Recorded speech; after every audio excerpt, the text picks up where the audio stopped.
Excited na ang ilang preggy celebrity moms sa pagdating ng kanilang mga baby. Ang ilan sa kanila proud na ipinost ang kanilang mga karanasan sa pagbubuntis. Narito ang Star Bites.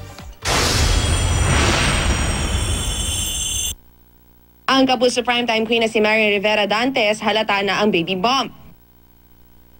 Ang bait itong magiging anak ko kasi wala akong hinahanap na pagkain. Siguro morning sickness lang, which is normal daw sa mga nagbubuntis at sign daw yan na healthy talaga yung baby.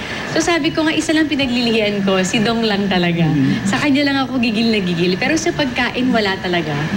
Ang 7-month preggy na si Matet De Leon nag-post ng video sa kanyang Instagram account. Dito kitang-kita sa loob ng tiyan ng Instadad star ang kakyutan ng bago nilang baby girl habang nakasmile at nakasimangot.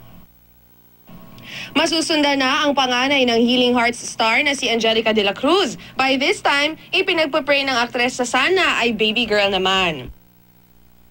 Ang first-time mom na si Empress Shook malapit nang matapos sa first trimester ng kanyang pagbubuntis. In 2 months' time naman, isisilang na ni Jenica Garcia ang first baby nila ng asawang si Alwin Oitinco. Baby girl ang magiging panganay ni Jenica at Alwin. Congratulations sa ating expectant moms! Sa susunod, abangan naman natin ang paglabas ng kanilang mga cute little baby.